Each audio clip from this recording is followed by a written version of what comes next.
What's good, YouTube and all you Dolphins fans? It's the Miami Football Fanatic here again. Glad you guys could join me here for some more Dolphins content. And today, I'm going to be talking about day 2 of the draft.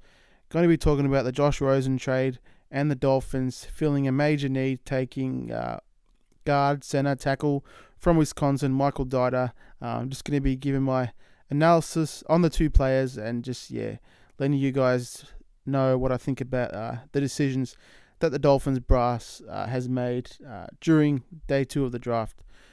So obviously during day 1 of the draft, it was rumored that we possibly were going to be trading for Josh Rosen, but it didn't come to fruition the first day of the draft. Before the draft, leading up to the draft, the rumors were really heating up that we're going to be trading for Josh Rosen. And at the time, I really didn't think it was going to come to fruition. I really thought that we're going to stick to our plan of just, trying to tank this year. But we are rebuilding, but obviously not going to be tanking, but just, trying to get a great pick next year and just compiling picks for 2020 just to build up the team or possibly, trade up for a quarterback. But obviously, with this trade of Rosen, that obviously, is going to, put a bit of a dent in the plan at the moment. But I think that we possibly are going to be taking a QB next year. But we weren't willing to give them the 48th overall pick, and we ended up, trading a second-round pick to the Saints for their 67 overall pick. And in return, they sent us a 2020 second rounder, and I think we sent our 4th round pick to the Saints this year. So we ended up picking up a second round pick. We lost a 48th overall pick this year, but next year we're going to have 2 seconds. So it really is a low risk. All you smart Dolphins fans out there know that this really is a low risk move, because if he does suck this year and we don't see a future with Josh Rosen, as the franchise quarterback and the guy that's leading us to the playoffs, we can easily just dump him for a 3rd or 4th rounder, and it won't be a big deal because we're still going to have plenty of draft capital. We're going to have multiple 3rd rounders, as I said, a couple of 2nd rounders, so it isn't going to be a big deal if he does stink it up. But just at the moment, I really am on the fence about this at the moment. Some Dolphins fans, really love this. They think that he's an awesome, talented quarterback, and he's going to do great with the team. And some players, some fans, absolutely hate this trade. And I even saw an idiot on Twitter saying that he wishes that we would have re-signed Tannehill and kept him as the quarterback, and just people like that, you just can't reason with them. But so at the moment, I think that he's a talented quarterback. He's got a great arm. I love the way sometimes he does, step up into sacks in the pocket, but he's got better pocket presence than Tannehill, and he really can make every throw in the book. I love his ball placement. Just he throws a beautiful deep ball. I think at the moment that might be his best ball, like his deep ball. Similar to Drew Lock, which I'm glad that we didn't draft him, but his most accurate ball is his deep ball. But in the short to intermediate, he's got great accuracy. But the thing that makes me pause about Josh Rosen, which I'm sure a lot of you have the same qualms about Rosen, is just his personality at times. He can just come off as a dick, as a douche. Like he just says the wrong things at the wrong time. When he got drafted, he said that there was 9 mistakes in front of him, which I'm sure that was the thing that was on his heart at the moment. But when you're drafting a guy that high, you want to see a guy that's humble and just has the self-awareness to know not to put those things out there on national TV. But he does that time after the time, and he did it all the way through his career with UCLA, just saying controversial things. Granted, he wanted to use his platform, to make a positive influence, just saying that, seeing students and his teammates just struggling with college life just to make it. And he's a guy, obviously, that's come from privilege, so he's got no idea what that life is. But, just sometimes you just want guys just to hold that in, but he's a guy that, wants to let everyone know what's on his mind.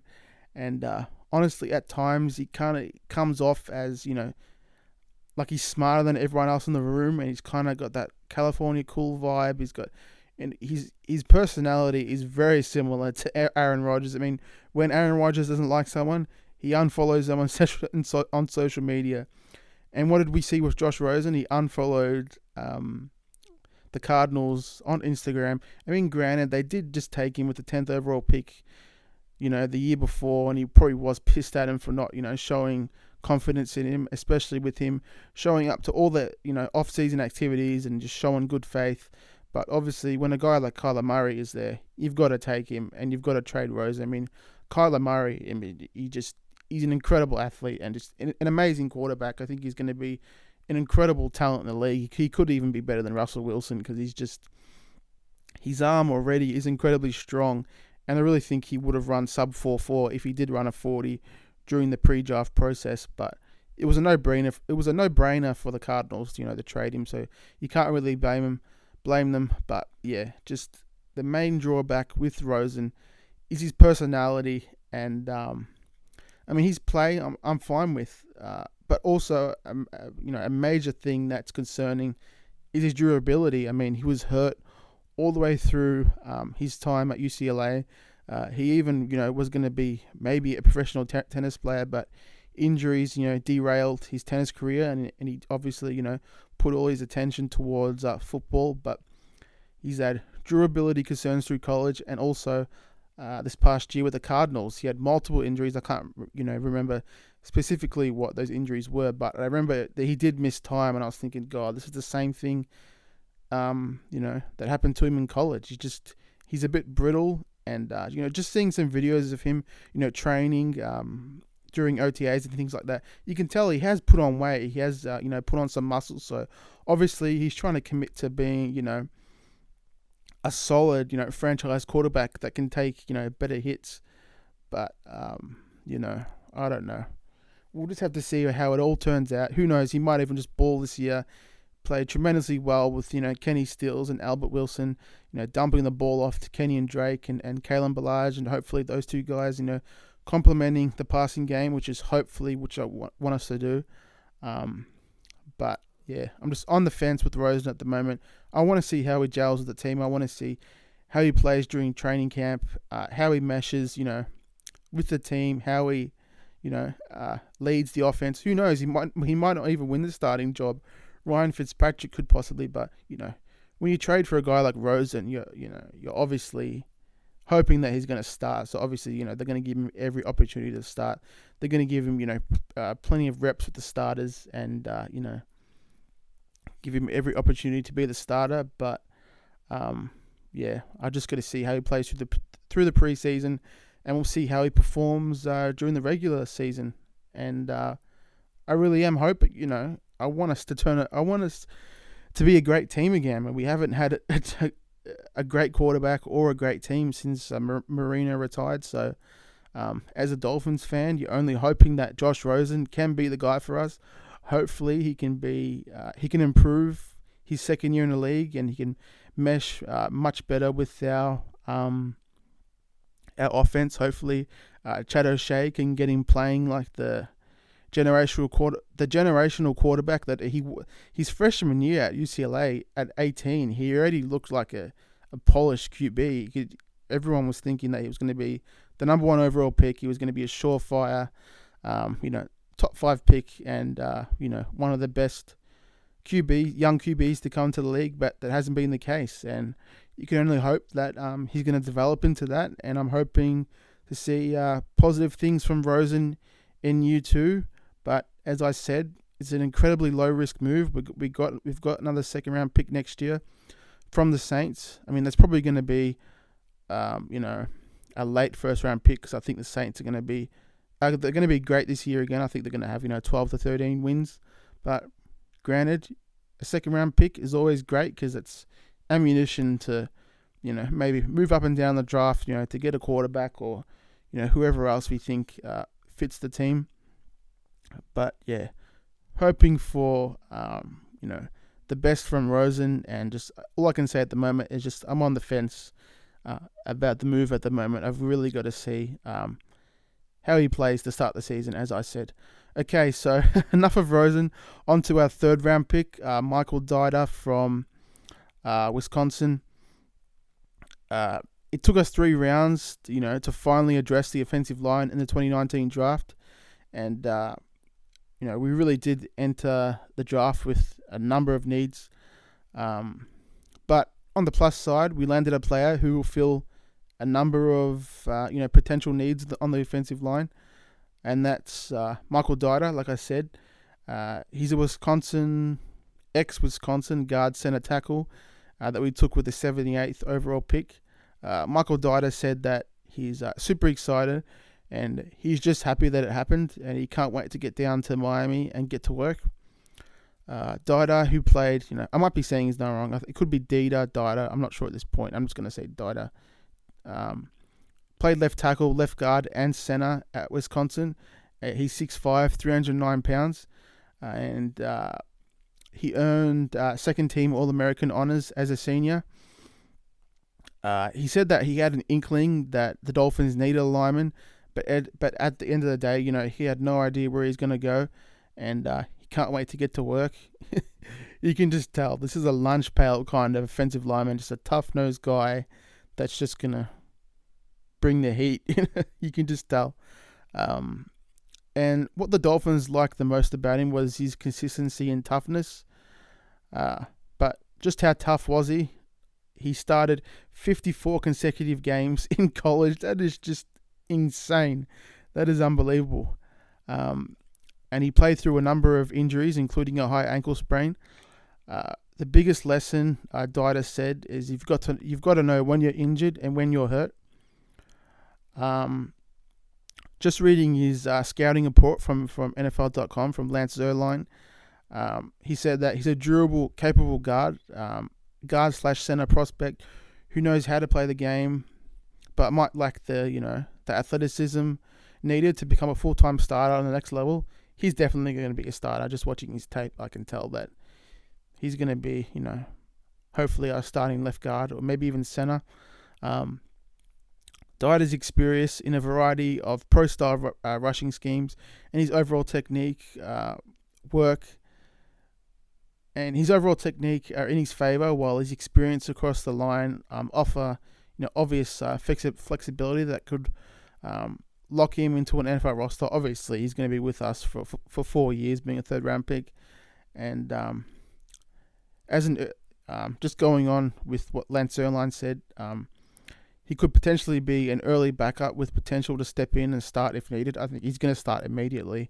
I mean, we've got just the talent on a defensive line.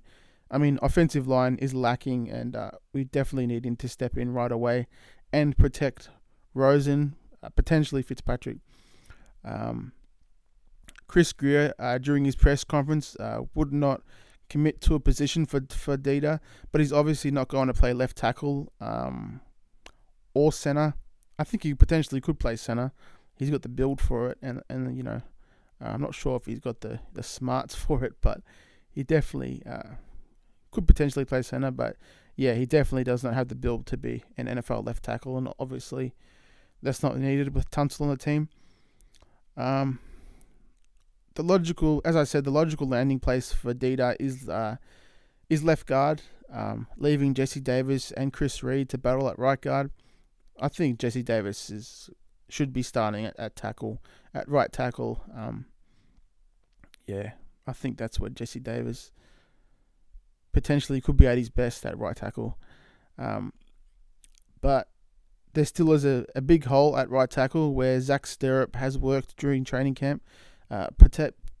Perhaps we might fill, the right tackle spot in day 3. I highly doubt it. Most of the talented right tackles are gone. But we could perhaps grab a player in free agency as well.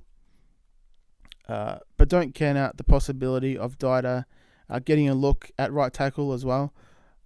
He said that he'd need a week to feel comfortable enough to compete at right tackle and be serviceable. So obviously he's got. I don't think he played right tackle at Wisconsin, one of the many positions that he didn't play.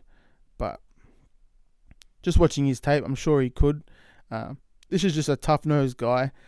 As I said, he's not an incredible athlete, but he's got tremendous just his technique. Like he's a technician. Just the way he uses his hands. He blocks off defenders incredibly well. I mean, he doesn't. He's an incredibly simple guard out there. I didn't see him get beat many times. During it with the games that I watched, he can get bull rushed at times, but most of the time, he just wins his battles, and that's exactly what we need. And as a guy, he offers versatility, and obviously, we've only got one solid starter in Tunsil and Deiter. He's just going to be another guy to add to the mix, and a guy that's probably going to be starting on the inside of the line for many years to come. And it's exactly what we needed. I was thinking he was going to go in the second round, but it's what we needed: a talented offensive lineman that can help whoever the QB is to stay upright. And that's exactly what we need. So that's going to be it for this video. The Josh Rosen trade, I'm on the fence at the moment. I've really just got to see how he's going to improve his second year in the league. And Michael Deiter is going to be a perfect piece for the offensive line. Great versatility. He's got incredible grit, and he's just a mauler out there. And I think that he's going to step in day one and start wherever it may be on the interior of the offensive line. Alrighty, guys, as always, don't forget to like and subscribe if you enjoyed the content. Leave me a comment if you want to leave some feedback for the video. And don't forget, as always, fins up, baby. 2020 is really looking up for us. We're going to have over 100 million in cap space and 15 draft picks. Things are looking up for the Dolphins. Alrighty, guys, I'll see you guys in the next one.